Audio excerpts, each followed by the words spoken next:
Olá, que bom que você está por aqui para a gente conversar um pouco mais sobre matemática. Como a matemática está presente na nossa vida. De que forma a gente pode utilizar a matemática para nos auxiliar no nosso desenvolvimento, a nossa melhor qualidade de vida, né? E nesse caso, nós vamos utilizar hoje um assunto que é muito presente, seja na educação básica, quando a gente está aprendendo as primeiras operações, seja no ensino médico, se preparando para o Enem, para um curso técnico, né, para uma vaga de emprego e até mesmo no ensino superior. E fora da escola, você utiliza também muito esse assunto que é exatamente a porcentagem, também conhecido como percentagem. As duas formas de se pronunciar, de se falar, de se escrever estão corretas. Algumas pessoas utilizam uma forma, outras pessoas utilizam outra, mas isso é totalmente compreensível e é forma e é o estilo da pessoa. Então isso não tem um problema. Você pode utilizar as duas formas. Então vamos lá, vamos falar um pouquinho de porcentagem. Pois é, então o que é a porcentagem? Nada mais é do que um número qualquer, dividido por 100. Então você tem um número qualquer e divide ele por 100. Normalmente esse número no numerador dessa divisão, normalmente é menor do que 100. Por que isso?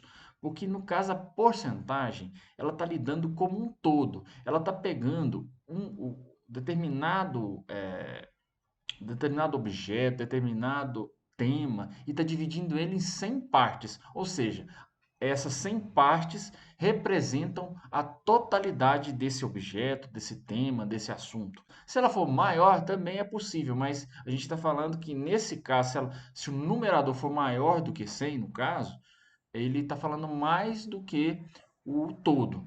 Normalmente a gente utiliza no valor de 100, menores que 100, porque a gente está falando a gente está comparando como um todo, beleza? O símbolo de porcentagem tem muitas histórias que rodeiam ele. Normalmente as pessoas utilizam que ele veio da expressão matemática x sobre 100 e é atribuído principalmente a criação desse símbolo aos gregos e também a uma expressão latina per cento. Existem outras histórias que permeiam esse tema, mas normalmente é assim, é ligado à história que foram os gregos que desenvolveram esse tema. Beleza? Aqui é só uma curiosidade: até o século XV, o símbolo de porcentagem era esse P deitado, escrito cento, né? Depois, até a metade do século XVII, é um P menor com um tracinho e uma bolinha, né? E a partir da metade do século XVII, aí é o símbolo que a gente conhece hoje, né? Essas duas bolinhas e uma barra atravessando ao meio, né? Todo mundo hoje em dia trabalha muito com esse símbolo e é mais fácil de identificação. Para representar a porcentagem, normalmente a gente utiliza três formas, que é a forma percentual, ou seja, o número mais o símbolo, ou seja, quanto que a gente tem, quanto que a gente está discutindo sobre o todo, né? No caso aqui, 10%, ou seja, 10 partes das 100 partes, né? Na forma fracionária, ou seja, o número dividido por 100, né?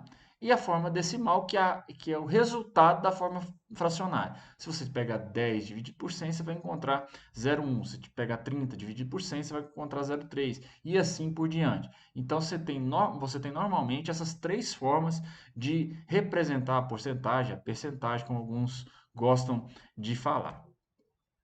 E na vida real, onde a gente utiliza? Na pandemia, a gente tem visto quase que diariamente o número de aumento de casos, ou diminuição de casos, né?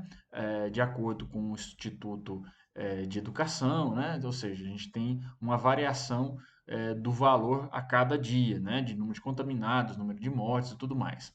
No caso da economia, a gente também utiliza bastante, por exemplo, no mercado financeiro, é um mercado que basicamente gira em torno de porcentagem, ou seja, uma ação subiu 10%, outra caiu 17% e assim sucessivamente, né?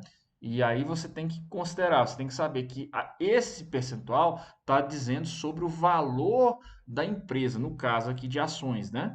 É o valor da empresa como um todo cotado na Bolsa de Valores que subiu. Então, se, por exemplo, a Petrobras subiu 10%, quer dizer que o valor da empresa, o valor total, se alguém fosse comprar toda a empresa, teria subido 10%, teria caído 10%, né? Então, é interessante a gente entender também o contexto que está inserido. Em relação a economia em outros aspectos, a gente utiliza bastante a porcentagem, por exemplo, falar de inflação. Aqui, no caso aqui, uma notícia de novembro, né? Que a gente tem que a inflação subiu, e a inflação desceu, a inflação está aparecendo, a inflação está diminuindo, ela é perceptível para a nossa vida, ela não é. Então, a porcentagem sempre está presente quando a gente vai falar sobre esse assunto. É interessante a gente também entender o contexto. 0,81% é muito, é pouco, por isso que a gente também tem que entender o contexto, não apenas a conta simplesmente em si. Outro ponto que você tem que ficar atento é em relação ao ponto percentual. Ele é muito utilizado principalmente em pesquisas eleitorais. Por exemplo, certo candidato a determinado cargo, tem 20% das intenções de voto em uma pesquisa. Passou um tempo e esse candidato chega a 25% de intenção de voto. Ou seja, ele não aumentou 5% das intenções de voto, ele aumentou 5 pontos percentuais. No caso, percentualmente, ele subiu 25% do que ele tinha. Se ele tinha 20% e aumentou para 25%, então o crescimento dele foi de 25%. Ou, a outra forma de falar, é de 5 pontos percentuais. Normalmente há essa confusão, você tem que entender o contexto e ficar atento a esses dados, porque isso pode causar confusão, inclusive na própria divulgação da informação. Muita gente pode ter interesse diverso para explicar essa notícia, não é isso? Então tem que ficar atento. No caso do exemplo aqui que foi dado, por exemplo, a taxa de juros de um país é 50% ao ano, uma taxa enorme. E aí, determinado governo diminui ela para 25% ao ano. Ou seja, ele cortou em 50% a taxa. Ou, a outra forma de falar, ele cortou 25 pontos percentuais. Então, há essa diferença entre ponto percentual e porcentagem. Tem que ficar atento, ok? Vamos lá? Vou trazer aqui dois exemplos de assuntos que são muito cobrados quando a gente está falando de porcentagem, que é de reajuste e desconto. Né? Esse é um assunto que a gente usa muito na vida real e também em várias provas, não é isso? Vamos lá. Primeiro, em relação ao reajuste. Reajuste é você ter um valor X e passar a ter outro valor maior futuro. No caso aqui, é um aluguel de uma casa de R$ 1.250 mensais e passou a ser 1.385. Será que esse percentual de reajuste é alto ou é baixo? A forma de fazer é simples. Para reajuste, a gente pega o valor final menos o valor inicial, ou seja, 1.385 menos 1.250, divide pelo valor inicial, que a gente, no caso, encontra 10,8%. Aí a pessoa que entende do contexto, o que ela vai fazer? Ela vai pegar esse valor, vai comparar com as taxas de índice que estão no contrato pactuado, vai comparar com outros índices de inflação que são dados e vai saber se esse valor é ou não é alto, né? Por isso que a gente tem que também entender, não só apenas fazer a conta em si, mas também entender o contexto. Já no caso do desconto, ele é um pouquinho diferente na organização. Nesse caso aqui, a gente tinha uma calça jeans, que custava R$ 320 e na promoção ela saiu por R$ 290. Ou seja, o valor inicial dela é 320, é maior do que o valor final, que é de R$ 290. Então, qual que é o valor do desconto que foi concedido pelo lojista? Nesse caso aqui, a gente tem o valor inicial primeiro, que é o valor maior, menos o valor final, dividido pelo valor inicial.